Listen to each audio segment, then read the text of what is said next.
good, bro? What's the word, my brother? Yo, Rsonist, bro. Welcome to the show. It's been an honor to even get in touch with you, bro. This is a dream come true for me. You're one of the best producers, I would say, of all time, especially on the East Coast. Love, man. I appreciate that. That's a huge compliment, man. I appreciate it. Yeah, no doubt. Especially if people you worked with, Beyonce, Joel Ortiz, Lil Wayne. I mean, you can name Joel any. just left here, actually. Joel What'd you just say? left here about 50. I said Joel just left here like 20 minutes ago. Ah, damn. Yeah, I wish I could have said what's up. That's one of my favorite MCs. I love the project you did with him and Crooked Eye too. He was on my podcast before as well. Oh, the Housing Authority. Yeah. Yeah, that shit was fire. First thing I want to ask you, bro, just the world's been crazy, the pandemic and everything. I know we're moving past it right now, but how are you doing overall? I'm good, man. I really don't have any complaints. I mean, thank God, not to make it sound like I made it out unscathed. Like I lost, Fred the Godson. I lost my aunt, my uncle. I lost a lot of people, but for the most part, my family's good. I'm good. So, there's the blessing inside of that.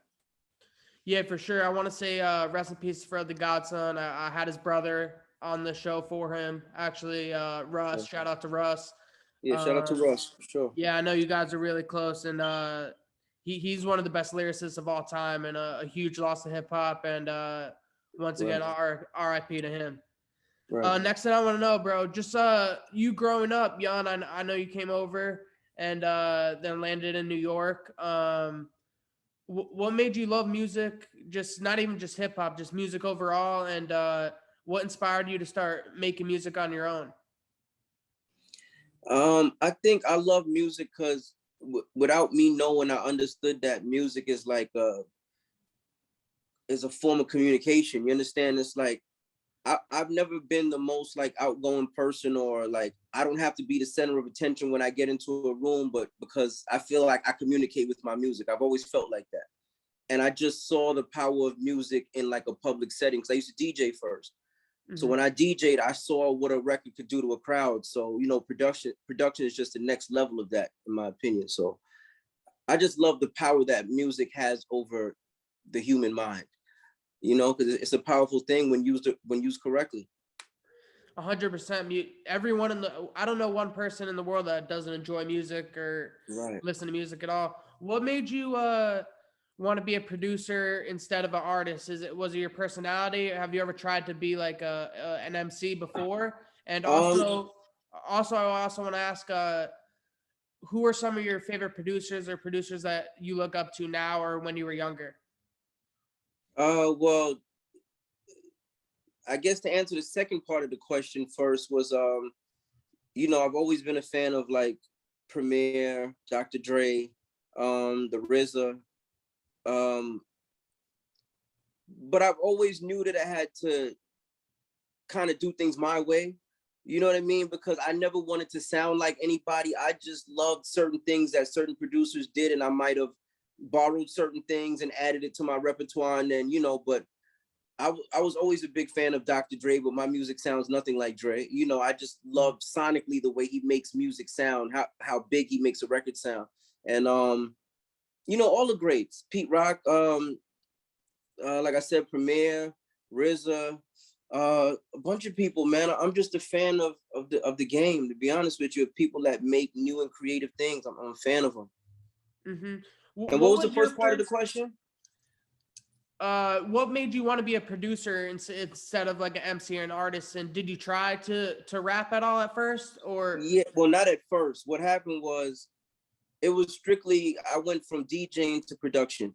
And then as I got into production, it's like I got thrown into it really fast, in the sense of we were placing records on multiple albums out the gate. So I didn't even have a chance to think about being an artist. It wasn't until later on when like trap started to come into rap, and like work for me kind of started to slow down because everybody was on a trap wave and I didn't make trap music. So I kind of just wrote records just for my own peace of mind, not really to be an artist. I just wrote records and put records out just to see how they would be perceived by the people. And, I did that for like maybe about 18 months, and then I came back heavy into production. Yeah. when was your first big break, or is there like a specific moment in your head, like what, or were you somewhere where you were around someone where you got your first big break, and is there also a moment where you knew, like, say like a single came out, or like you just knew, you're like, damn, like I can do this for a living, like people fuck with me when I do this? Yeah, I would think honestly, it wasn't until, and I know it's gonna sound weird because I'm Ready was on the radio at this point already, and I think if I'm not mistaken, Dipset Anthem was out. But when the Diplomatic Immunity album came out, and I finally got a chance to hold the CD in my hand and to put it in the car and to listen to it, that's when it hit me like, oh shit, like actually we did something crazy. You know what I mean? Because at the point when you're making the music, you're not thinking about the after effects. You're just trying to make it good. Well, at least I was, you know, so it wasn't until I got the product in my hand and I could listen to it and I'm like, oh shit, we really did all of these records. Because we did 11 records on that first album. So, which is unheard of for a group that was that big at the time. You know what I mean? Like Diplomats went gold and it was a double album. And that was, well, 80% done by me. You know what I'm saying? So Yeah. it's crazy. Yeah, it is crazy, and like I'm from the East Coast. I'm from New Jersey originally, and that's one of my favorite albums of all time. And I don't know anyone who actually knows hip hop that's gonna argue that and say that's not a classic album. Right. I believe it's a classic album for a For fact. for sure. So so obviously you got that album done with them. How did you come across Cam and just everyone in Dipset? Uh, at the time, me and my homeboys that were like, well, the original members of Heatmakerz, it was me and two other guys, my man Thriller, and at the time was a guy by the name of Pop. And we had these artists from North Carolina named, I forgot their names. I want to say, I think it was Ill Beings at the time. And they had songs, we were trying to get their songs to like somebody that could get it on the radio.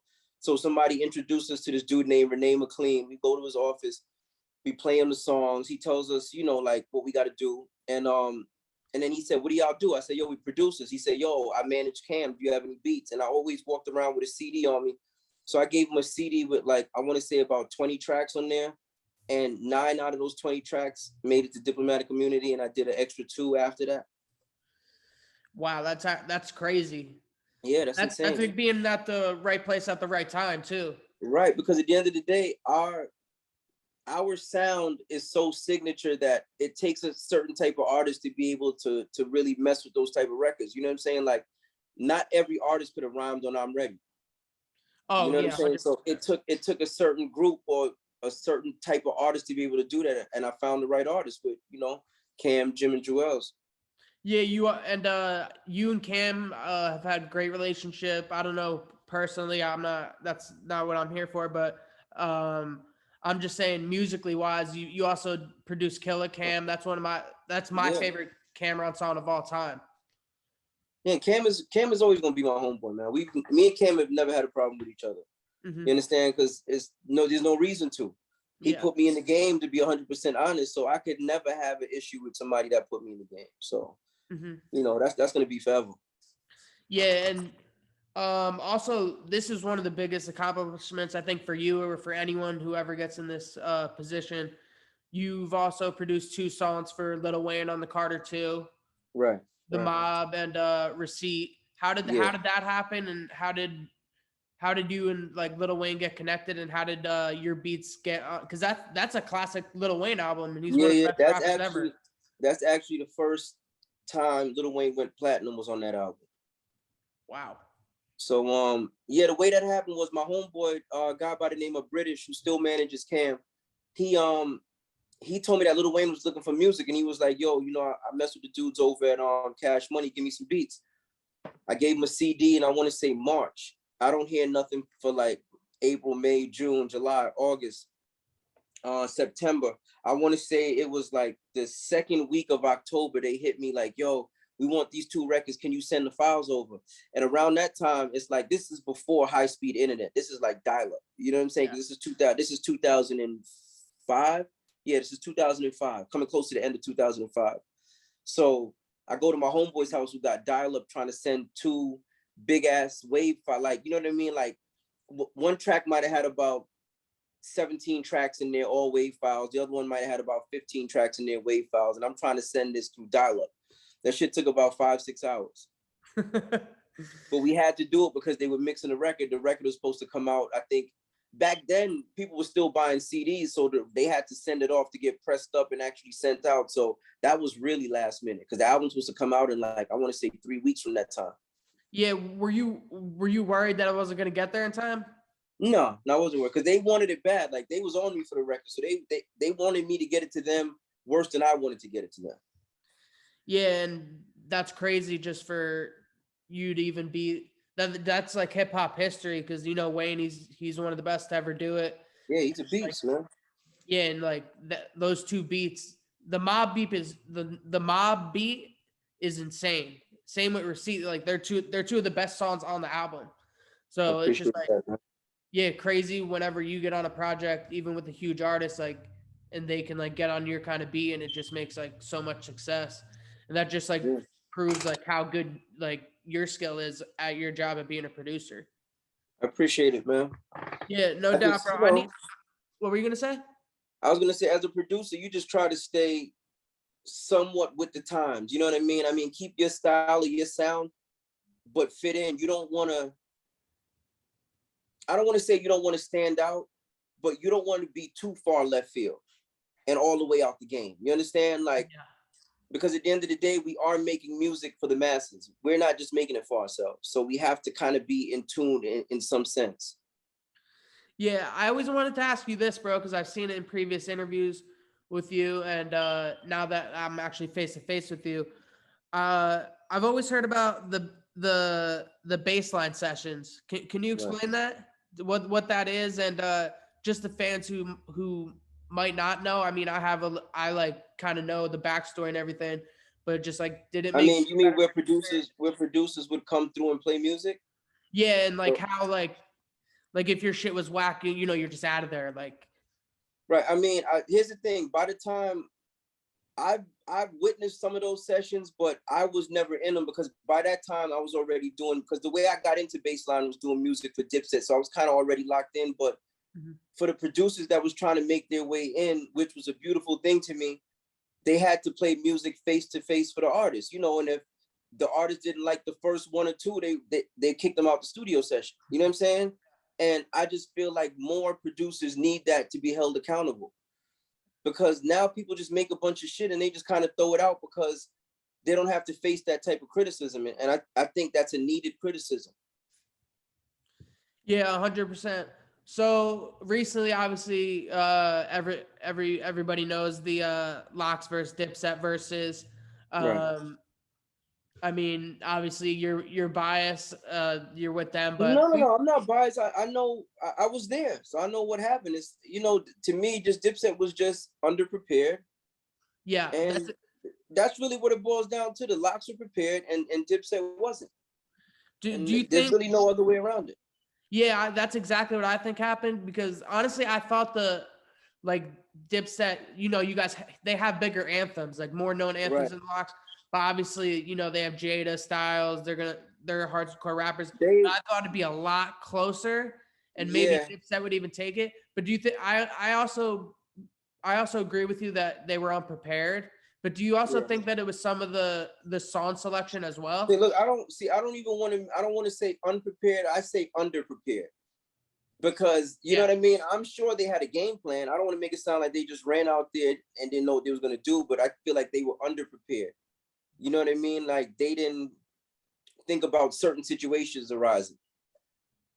But at the end of the day, you know, like, it doesn't change the fact that Dipset has, you know, over a decade of great records. You know what I'm saying? Like, it doesn't change none of that. It was a beautiful event for New York, to be honest with you, or not even just for New York, but for hip hop. Oh, I agree 100% with you. I think all the hip hop and ever since their verses, even the Fat Joe and Ja Rule, it's taken verses up. Yeah, it's going to another level. It's going to another level. Yeah, and I think, what do you think? Would you ever be personally interested in doing a verses? I think, yeah, but what I said before was, for a producer like me, to keep it interesting, I say that they do like a double header versus where it's just 10 rounds and 10 rounds. I mean, obviously I have way more than 20 records, but what I'm saying is to keep it interesting where I can play 10 smokers back to back to back, let's do 10. And then another producer that's in my caliber does 10. And then the next double hitter jumps up and you know what I mean? Do it like that. I think that'll be dope. Yeah, I think that would be great too.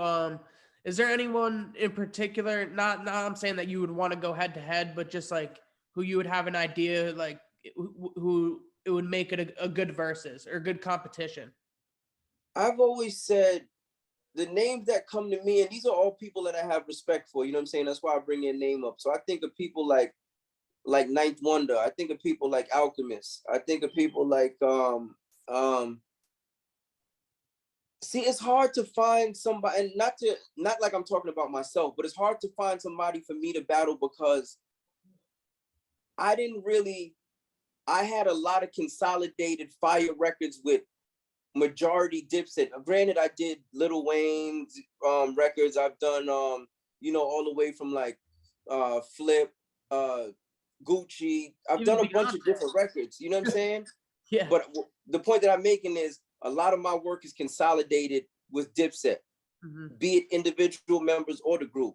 So I don't know if that's an advantage or a disadvantage, because if you were a Dipset fan, then who could you really match up against me that the fans wouldn't be biased to? Yeah, that's true. There's not a lot of, I mean, except like, you know, RZA for Wu-Tang, but right. There's not like really someone else like you or him. And you got to remember, we weren't really making the music that was fitting with the time. We were doing our own thing. We kind of transitioned our era of rap. You know what I mean? So it's hard to find somebody that can fit into that category and make it even playing field. You know what I mean? Like, I don't know who it would be, but yeah, I would definitely be interested in if the matchup made sense. Yeah. Last thing I'm gonna ask you before I let you go, don't want to keep you too long. What's in the well, actually, I got two more questions. So 2019, you know, you had that album with Joel and Fred, obviously R.I.P. Fred. What was it like just working with them too? Because I know, like, personally, they're some of my favorite artists, and they're real rappers, you know, real MCs that they don't. It's not like all melody, which isn't bad either, but I'm saying they're real rappers. And how was the energy for that project? And just how was Fred then? Because, and also like Joel too, but more Fred, because I know like he's not here anymore. Just how is his spirit then, and how is making that album? The crazy part is that I was trying to get that album made 3 years before it came out, because I was working with Joel and I've always been working with Fred, and I always thought them together would be like a masterpiece. You know what I'm saying? But Fred was kind of always with it. Joel at the beginning, I guess, was a little skeptical because, you know, his Slaughterhouse affiliation, and he didn't want people to think that he was, you know, doing shit outside the brand or whatever the case was. But when we did our first record, and I saw the first record they did together was this record called King Kong vs. Godzilla, right? I don't think we ever put it on anything, but it's online. You can see it online. We never put it on a project. But when they did that first record, just the energy in the studio, Fred pacing back and forth, Joel pacing back and forth, you know what I mean? It was really like King Kong versus Godzilla lyrically. It was like, you could tell Fred was trying to write his best lines. Joel was trying to write his best lines because they understood who they was up against. And I think that's what fueled the making of Gorilla Glue, because they love that competition. You know what I mean? They love trying to out rap each other. And I think the fans love it too. And me as a producer, I love it because it makes me make the street music that I really in my heart want to make. You know what I'm saying? Is there any who are some of the producers right now that you really admire that are younger generation, like coming up, like someone like, you know, like in 20, I wouldn't even know like say that, but like Hit Boy, I think Hit Boy's a beast. He's a monster. Together are perfect. Yeah, like he's a producer's producer. Like, you know what I mean? Like, he's dope. I always say, I mean, even though, you know, I guess now they're kind of part of they're not the young producers anymore, but like, I've always been a fan of Justice League. You know what I'm saying? who are some of the new producers, man? I'm really trying. I mean, I'm a fan of a lot of new music that comes out, but I don't really know who produced what nowadays. I just know the shit that stands out to me. Mm-hmm. You know what I'm saying? And but I like, matter of fact, homeboy that produces for Griselda. I like him, Derringer. Amazing, bro. Yeah, he's dope. He's dope. I like Derringer. Have you been So, able yeah, you know, to get in the room or anything, you know, unreleased with any of the Griselda members? I haven't. I mean, well, you know, it's crazy. He's not a Griselda member, but I do a bunch of work with 38 Special, and it's like, you know, 6 degrees of separation because Special does a bunch of work with Conway and Benny. So it's really 1 degree of separation. Now, you know, we're gonna make it happen sooner or later. Yeah, well, they had. I know they have the BMS. They always have the Black Soprano family now, because I know Benny has his own thing in Conway. But you know, it's all like tied together. They're all amazing artists. Right. At the end of the day, I feel like we all have mutual respect for each other, so the work is gonna come sooner or later. You know what I mean? Like I said, I've done a bunch of stuff with Special, so it's just a matter, I guess, of me reaching out to Conway or Conway's people or Benny and Benny's peoples and just, you know, putting it together. Yeah. Last thing I'm gonna ask you, bro. What's next for you in the near future, just for your fans, like, who are gonna see this? Do you have a plan? Do you have a plan on working on another album for yourself? No, but I've been seriously contemplating putting together an instrumental project that I've been like, I've had a name for it for years, but I just never did it. It's gonna be a project called Audio Basquiat, where I have like maybe about 14 instrumentals, you know what I mean? But I've never done that before, so I just got to make sure I really want to do that. But people have been asking me for that for years, so I think I might actually start putting that together sooner than later. But in the time being, you know, I got a new thing coming out on Ross's new album. I did some work with French for his new album. Me and Currency have a project we finished together, but I don't know what the release date is yet. Joel's new project is coming out. I did 5 records on that. Cam Demick is coming out. I did about 4 records on that, I want to say. I know there's a bunch of other shit, man. I can't, like, trust me, I got a bunch of shit that's happened. That's the thing I could remember off the top of my head, but I'm doing a lot of work, you know. Yeah, but that's what I was gonna say. I was doing some work with I just co-produced this anthem for Madison Square Garden with Def Leppard, which is dope. Wow. That's huge, bro. Congratulations. Yeah, I appreciate it. Yeah, and just like this is why I love you, bro, as a fan. I know a lot of hip hop heads too, and respect you, bro. Even on your Instagram, you're always working. Even the people like you just named off the top of your head, like that's like, even for one guy to do one song for one of them is crazy. And all the artists you named, I have huge respect for. And I want to thank you again for coming on the show, bro. It's an honor to have you on. Bro.